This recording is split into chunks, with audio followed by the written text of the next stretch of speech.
go, go, go, go, go, go.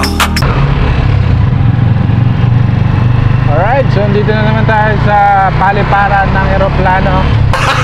Gago! Napakasarap talagang dumaan dito dahil nga maliwanag yung ating dinadaanan. Pero siyempre dito tayo sa right side.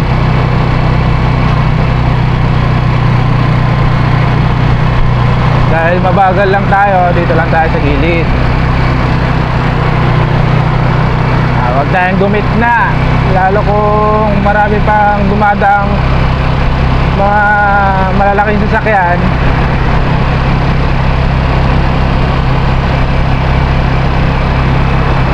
Para maiwasan na rin yung pag-overtake nila sa right side, dahil napakadelikado niyan, dahil blind spot yan.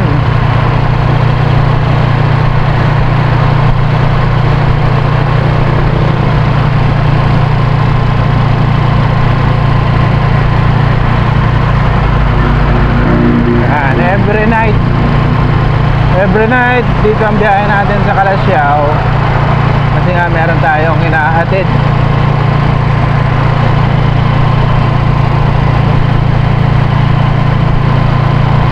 Nandito na tayo sa tapat ng Robinsons.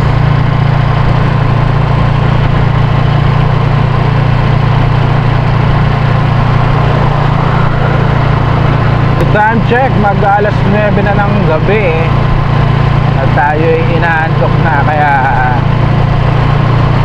eto, nagsasalita-salita tayo para medyo hindi naman tayo dapuan ng antok. Iwas disgrasya na rin. Mahirap kaya mag-drive ng mag-isa ka lang, lalo sa gabi. Mabuti na yung ganito, kahit pa paano nakakausap ko kayong mga subscribers ko o kaya followers. Kaya comment down below kung kayo ay nakikinig sa mga pinagsasabi ko kahit na walang sil. Nobody can fuck with me, so get up or get out. I know you're scared of catastrophe.